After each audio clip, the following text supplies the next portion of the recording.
Okay, this is the bottom view of the carburetor with the float bowl facing up.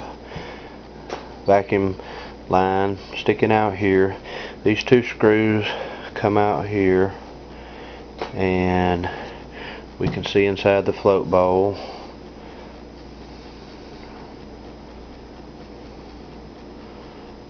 Okay. This is another view of the top of the carburetor. Check ball came out of this hole right here. Okay. And over here on this side we see what we have here. Okay.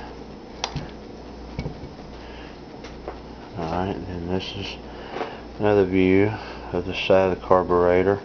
The throttle plate came out of this little hole right here where my thumb is.